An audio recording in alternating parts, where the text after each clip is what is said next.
of inflation and printing of money and towards sound money and all of these things. I just couldn't think about anything else. And it's very, very rare that you'll find something that's technologically interesting, plus something that's socially really interesting, plus it can make you rich, right? And that combo is really addictive.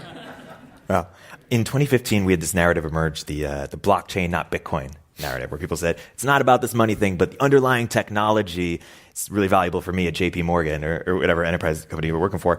But recently we've had sort of the opposite, sort of resurgence of Bitcoin maximalism, saying it's Bitcoin, not the blockchain. So I'm curious where, if you look at that as a spectrum, where your thoughts evolved on that spectrum, and what do you say to both groups? Yeah, so I think that actually the full 2x2 exists, right?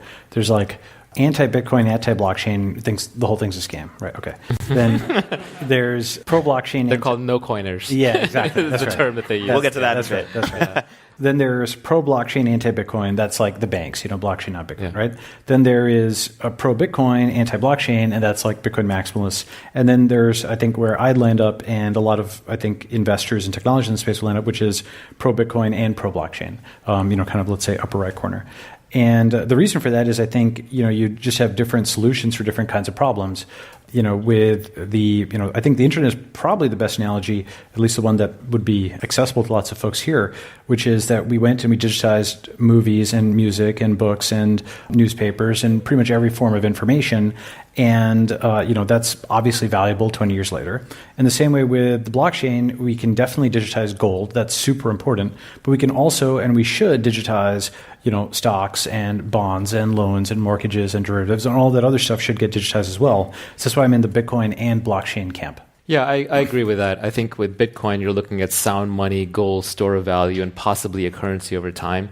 You've also got a set of currencies that do something that Bitcoin doesn't do today, which are the private currencies like Zcash and Monero and Dash and a few others. Because Bitcoin, it's as I think a Secret Service guy called them, prosecution futures. Everything is trackable on the blockchain. You know exactly where every transaction went. So a blockchain, ironically, if it's controlled by a government, ends up like the largest tool for totalitarianism we can imagine, because everything is trackable. And then you've got where Ethereum and a few others are going, which are these Turing complete blockchains. Turing complete means they're programmable like computers, and they can, in theory, do anything a computer can do, although it would be more expensive and more slow. So this is trustless computing. And I think these are also very important, and they're very different than what Bitcoin is optimizing for. If Bitcoin tries to be more expressive, more programmable, more like a computer, it actually becomes more attackable, more hackable, and it doesn't want that. So on the other side, you have blockchains that are like Ethereum, which are Turing complete, computable. They're more attackable, they're more vulnerable. They're not trying to be sound money, but they're the infrastructure on which you can build an entire parallel shadow financial system alongside Wall Street. And I think what may very well happen in this space is 5 years from now, we may see that you may have a whole series of applications on top of Ethereum or the next Turing complete blockchain where you can do loans and you can do derivatives and you can place all kinds of bets in sort of this global financial market, but you can do things that you just can't even do on Wall Street because Wall Street's not that programmable. You want to create a new financial instrument, you got to go to Goldman Sachs, and a lot of lawyers get deployed, a lot of accountants, a lot of paper.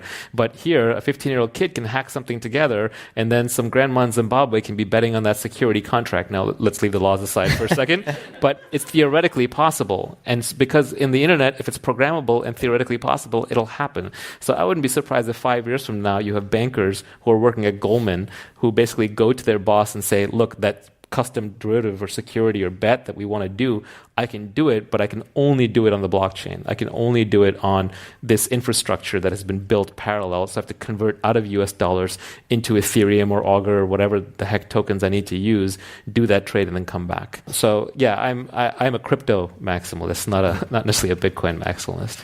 When looking back at our history to understand the future, some people like to look at the history of money to find out where crypto will go. They look at how monies have emerged over time, and the implications of that are that money is winner take all, Lindy effect, such and such.